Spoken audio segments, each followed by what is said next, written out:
जिसे हम गुरु पूर्णिमा के नाम से जानते हैं। हम आप सब पिछले कई वर्षों से गुरु पूर्णिमा का पर्व मनाते आए हैं। अगर कोई आपसे पूछे कि गुरु पूर्णिमा शब्द का अर्थ क्या होता है तो कितने लोग बता सकते हैं आप में से?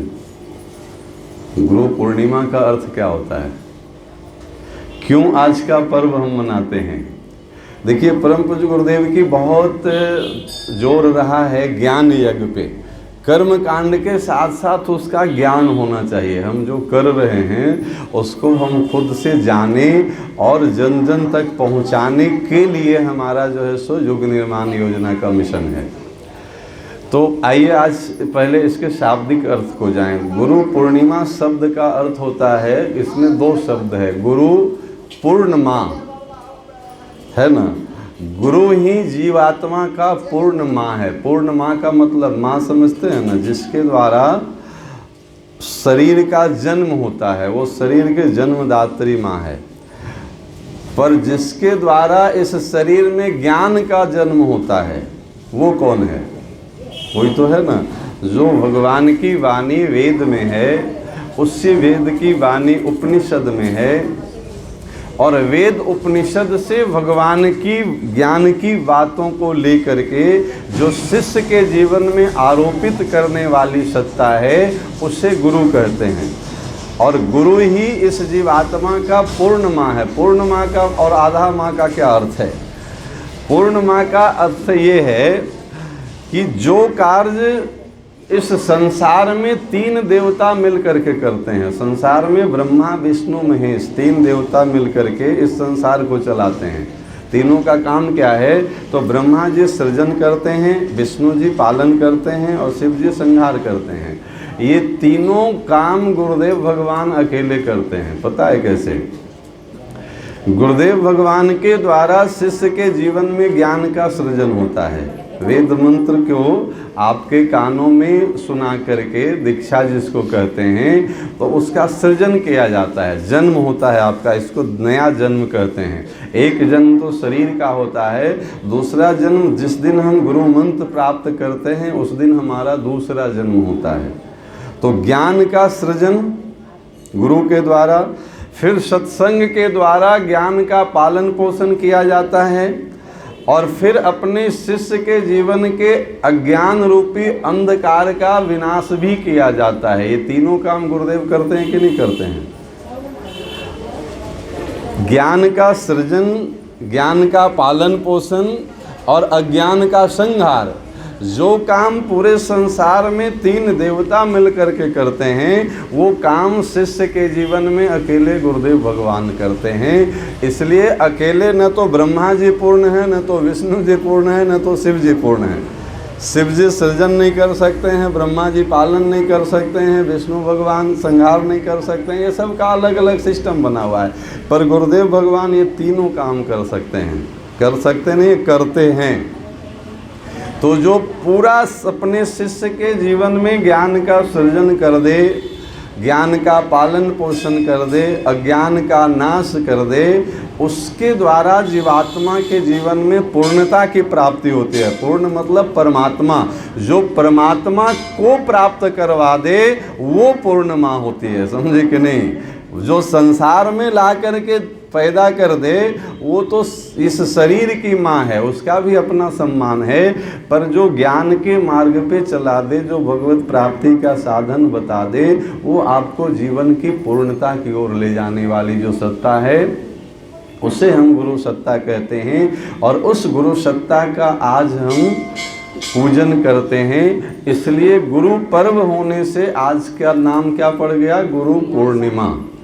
इसका शुद्ध नाम है गुरु पूर्णिमा। पूर्णिमा इसलिए क्योंकि आज पूर्णिमा का तिथि भी होता है। आज व्यास पूर्णिमा का भी तिथि है। भगवान वेद व्यास का भी आज जन्मदिन है, इसलिए हम सब वेद व्यास जी का भी जन्मदिन मनाते हैं। अब एक बहुत बढ़िया बात बता रहे हैं जो शायद अभी तक आप लोग को सुनने को नहीं मिला होगा। अभी 3 दिन पहले एकादशी के दिन भगवान सो गए, नहीं, हरिशयनी एकादशी। और भगवान कितने दिन सोते रहेंगे? 4 महीना सोएंगे। और फिर इनका देवोत्थान एकादशी कार्तिक शुक्ल पक्ष में आएगा, तब भगवान जगेंगे। अब जरा विचार करके बताइए कि जो भगवान पूरे सृष्टि का पालन करने वाले हैं वो सो जाते हैं 4 महीना, तो 4 महीना सृष्टि का पालन कैसे होता है? होता है कि नहीं होता है? पालन तो चलते रहता है। भगवान 4 महीना सोते क्यों हैं? इसका 2 कारण है। एक तो श्रीमद् भागवत जी में हम कई बार कथा सुना चुके हैं, राजा बलि को प्रदान किए, तो राजा बलि को सुतल लोक का प्रदान किए राज, तो राजा बलि से भगवान बोले कि तुम हमसे कुछ वरदान मांग लो। राजा बलि बोला कि भगवान मेरे पास सब कुछ था पहले से, मेरा सब कुछ लेकर के कुछ देना चाहते हैं, तो कुछ क्या मांगे आपसे? भगवान बोले कि मेरा दर्शन अमोघ है, हम आते हैं तो बिना कुछ दिए नहीं जाते हैं, इसलिए हमारी मर्यादा रखने के लिए कुछ मांग लो।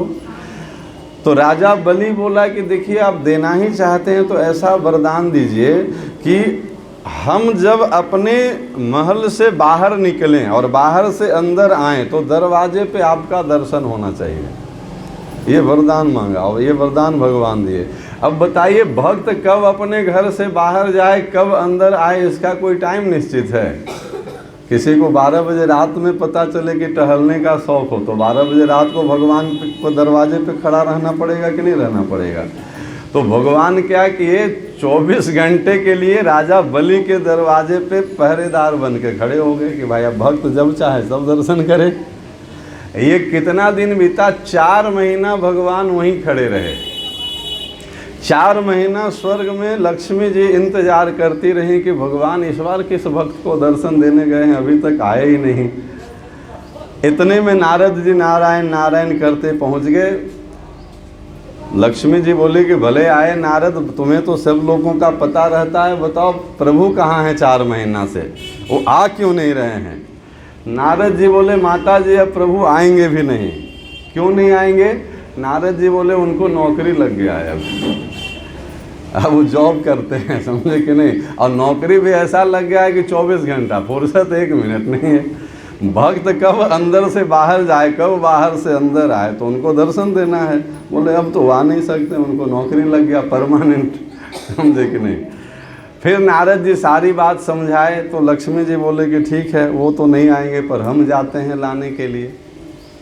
तो लक्ष्मी आती हैं अपना रूप बदल करके और राजा बलि के कलाई पे कलावा सूत्र बांधते हैं। आप कलावा बांधने का मंत्र अभी भी बोलते हैं, येन विद्धु बलि राजा दान वेंद्रो महाबला ते नित्वाम प्रतिवधनामी। जो बामन बन करके बलि को बांधने गए थे, बलि अपने प्रेम में उस बामन को बांध करके रख लिया। नहीं, भगवान बलि के प्रेम में बंध करके उसके दरवाजे पे खड़े हैं। ते नित्वाम प्रतिवधनामी, जो बांधने गया था उल्टे वो बंधा पड़ा है। तो जब कलावा बंधी राजा बलि के कलाई पे, राजा बलि बोला कि बहन तुम जो कोई भी हो पर हमारे कलाई पे रक्षा सूत्र बांधी हो तो हम कुछ नेक देना चाहते हैं। आज भी लोग देते हैं, मुंह मांगा तो जो चाहे सो मांग ले हमसे। लक्ष्मी जी बोली कि भाई देख तू हमें देना ही चाहता है तो हम तुमसे तुम्हारा क्या मांगे, जो मेरा है उसी को वापस कर दे, इसी से हम खुश हो जाएंगे।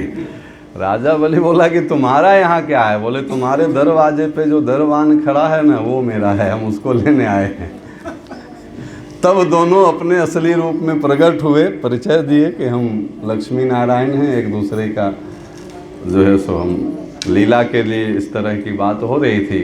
तो भगवान को राजा बलि ने रक्षा बंधन के नेग में मुक्त किया, लक्ष्मी को प्रदान किया कि अब आप जाइए अपने लोक में प्रभु, हम आपको मुक्त किए। भगवान बोले कि मुक्त तो तुम आज न किए हो, पर 4 महीने तो हम अपने वचन से बंधे थे ना, 4 महीने तो हम वरदान दे करके बने हुए थे। भगवान बोले आज से तुम मुक्त किए हो तो हम जा रहे हैं, पर हर वर्ष ये 4 महीना हम तुम्हारे यहाँ आएंगे ड्यूटी करने, क्योंकि ये 4 महीना हम वचनबद्ध हैं। 4 महीना तो हम वरदान दे चुके हैं ना, तो ये 4 महीना आज भी भगवान राजा बलि के यहाँ जाते हैं ड्यूटी करने, भक्त को दर्शन कर देने। समझे ड्यूटी क्या है?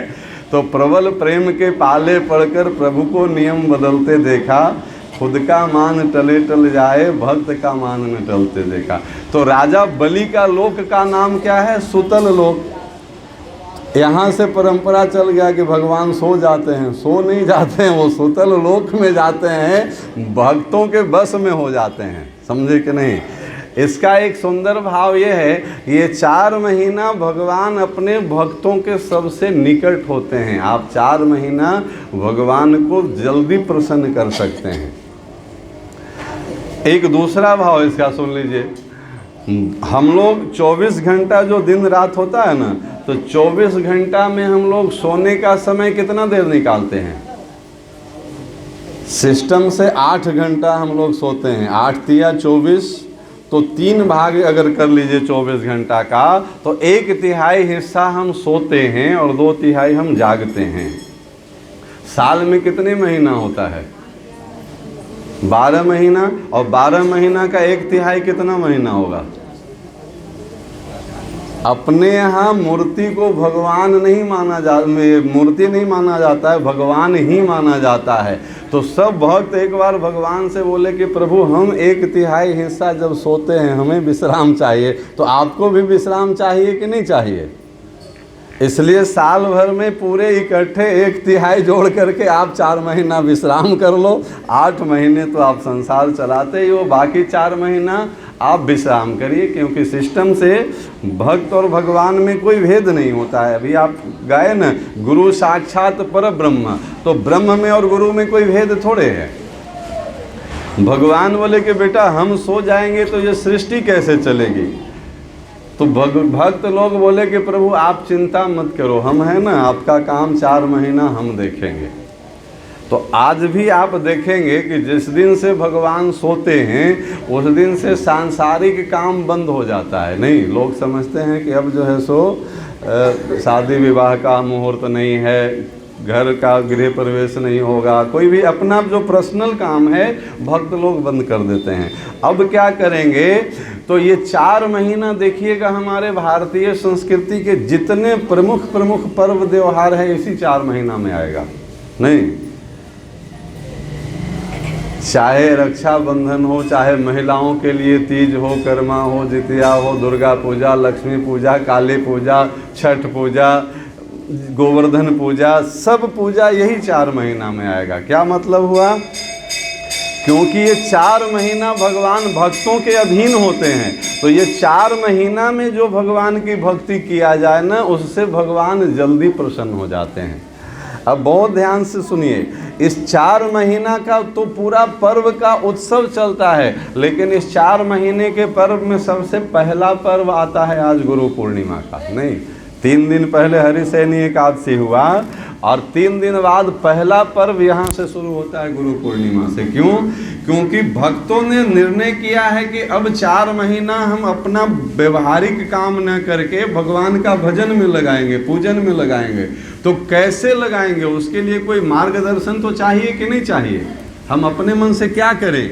ये आज्ञा नहीं है। आप कितने भी ज्ञानवान हो ना, जब तक गुरु की शरणागति नहीं होगे ना, तब तक आपका कोई भी कर्म फलित नहीं होगा। इसलिए सबसे पहले शिष्यों ने गुरुदेव भगवान के पास शरणागति ली कि गुरुदेव अब आप बताइए कि हमें 4 महीना क्या करना चाहिए। इसलिए पहला प्रारंभ होता है गुरु पूर्णिमा के पर्व से। अब गुरु के शरण में जब शिष्य आएंगे ना, तो गुरु जी मार्गदर्शन करेंगे कि अगले 4 महीना क्या क्या करना चाहिए। इस 4 महीने में करने के लिए तो बहुत सारे पर्व त्योहार उत्सव मनाए जाएंगे, लेकिन इस 4 महीने में बहुत सारे साधु संत आज भी परंपरा है जो एक स्थान पे बैठ करके चातुर्मास व्रत करते हैं। 4 महीने तक एक ही जगह बैठ करके भगवान की कथा, भगवान का कीर्तन, भगवान का सत्संग, ये सबसे बढ़िया। ऐसे तो सालों भर कथा के लिए बढ़िया मुहूर्त है, पर ये चातुर्मास में भगवान की कथा सुनने, भगवान की कथा करवाने का कई गुना पुण्य होता है। क्यों? क्योंकि ये 4 महीना भगवान अपने भक्त के वश में होते हैं। वो अपना लोक भी छोड़े रहते हैं, स्वर्ग छोड़ देते हैं, वैकुंठ छोड़ देते हैं, क्षीर सागर छोड़ देते हैं। वो कहाँ रहते हैं? तो अपने भक्तों के पास रहते हैं। तो ये 4 महीने तक भगवान की कथा करवाई जाए, भगवान की कथा सुनी जाए, तो भगवान की प्रसन्नता सबसे जल्दी प्राप्त होती है। अब देखिए गुरुदेव भगवान की कितनी करुणा कृपा है कि आज गुरु पूर्णिमा प्रारंभ हुआ है और आज से ठीक 3 दिन बाद हम लोगों के भगवान की कथा इसी स्थान पर सुनने का सौभाग्य मिलेगा। नहीं, ठीक है, हम लाखों रुपया लगा करके करवा नहीं सकते हैं, तो जहाँ हो रहा है वहाँ बैठ के सुन तो सकते हैं ना। इसमें तो कोई समस्या नहीं है। करवाने में समस्या है कि हम घर में कैसे करवाएं, पैसा कहाँ से आएगा, व्यवस्था कैसे होगा, व्यक्ति कौन संभालेगा। पर यहाँ क्या है, यहाँ कथा के सबसे बढ़िया वक्ता और सबसे बढ़िया श्रोता भोले बाबा हैं। रचि महेश निज मानस राखा, इनसे बढ़िया कोई कथा के न तो वक्ता हो सकते हैं न तो श्रोता हो सकते हैं। कैलाश पे नित्य निरंतर अकेले बाबा कथा सुनाते हैं और पार्वती अम्बा कथा सुनते हैं सालों भर। तो भक्त का तो यहाँ पे दर्शन हो ही रहा है। आज जिनकी कथा सुनना है वो भगवान भी पास में ही बैठे हैं, राधा कृष्ण। तो ठाकुरवाड़ी भी और शिवालय भी, और ऐसे पवित्र प्रांगण में बैठ करके 8 दिन तक श्रीमद् भागवत जी की कथा, 9वें दिन उसकी पूर्णाहुति 9 कुंडीय गायत्री महायज्ञ से। वैसे 1 कुंडीय यज्ञ यहाँ प्रतिदिन चलेगा, पर वो सामूहिक यज्ञ नहीं होगा, वो पर्सनल हम उसमें यज्ञ करेंगे। हाँ, लोग उसमें शामिल हो सकते हैं, यज्ञशाला की परिक्रमा कर सकते हैं, सुबह में पाठ होगा, पाठ श्रवण कर सकते हैं। उसकी अन्य विधि फिर हम बताएंगे जब कथा प्रारंभ होगी, तो पहले दिन उसकी चर्चा कर देंगे। प्रतिदिन 17 तारीख से 24 तारीख तक शाम 4 बजे से 8 बजे तक भागवत जी की पावन कथा। और इस बार की कथा भी बहुत अद्भुत होगी। क्यों अद्भुत होगी? क्योंकि अब शिवालय में बैठ करके, श्रावण के महीना ऐसे भी शिव मंदिर का स्पेशल होता है, जो कभी न जाते हों वो भी निकल के आ जाते हैं मंदिर तक। नहीं, साल भर जो मंदिर नहीं जाते होंगे वो भी सावन के सोमवार में तो जरूर मंदिर चले जाते होंगे। तो संयोग है कि हम लोग की कथा रविवार से प्रारंभ होगी और सोमवार दूसरे ही दिन पड़ जाएगा। तो सावन का सोमवारी, सावन का महीना, शिव मंदिर और बगल में ठाकुरबाड़ी, और दोनों के मध्य में प्रांगण में, मतलब भगवान की गोद में बैठ करके कथा सुनने का सौभाग्य मिलेगा। 17 तारीख को प्रातः 7 बजे से इसी स्थान से कलश यात्रा प्रारंभ होगी। उसमें 251 कलश एकदम चकाचक रंग पेंट होकर के तैयार है। कलश यात्रा में कौन कौन लोग भाग लेंगे वो आप लोग अपना, आप ही में से कोई उसकी जिम्मेवारी लिए हुए हैं, महिला मंडल लोग उसका सूची तैयार कर रहे हैं। जो लोग नाम लिखवा चुके हैं वो ठीक है, जो नहीं लिखवाए हैं वो जल्द से जल्द लिखवा लें, क्योंकि मेरे समझ से वो सूची भी भरने वाली होगी। उस दिन कई लोग ज़्यादा ओवर कॉन्फिडेंस में आ जाते हैं कि मेरा तो एकदम खास परिचय है, वहाँ से हम जाएंगे तो हमको तो मिल ही जाएगा। कैसे मिल जाएगा? जो पहले से नाम लिखवाए हुए उनको मिलेगा कि अचानक से आएंगे उनको मिलेगा? तो ये परम सौभाग्य की बात है कि उस दिन कलश यात्रा में शामिल होंगे। कलश यात्रा से वापस आएंगे तो यहीं पे चकाचक महाप्रसाद की व्यवस्था रहेगी। ये भी टेंशन नहीं है कि जाएंगे तो फिर भोजन बनाएंगे तो खाएंगे, वो सब तज हरि भज। गुरुदेव कहा किए हैं हम लोग को कि बेटा तू मेरा काम कर, हम तुम्हारा कर देंगे। तो हम लोग बस उनके काम में लग जाएं, वो हम लोग जितना बढ़िया से कर सकते हैं उससे 1000 गुना बढ़िया से मेरा काम करते हैं। इस विश्वास के साथ इस कथा में अपनी अपनी भागीदारी सुनिश्चित करें। आज का गुरु पर्व बहुत ही अद्भुत और महत्वपूर्ण पर्व है। इस पे थोड़ी सी 5 मिनट की एक और कथा सुनानी है, पर उससे पहले 2 मिनट और हरिनाम संकीर्तन करेंगे, उसके बाद कथा सुनाएंगे।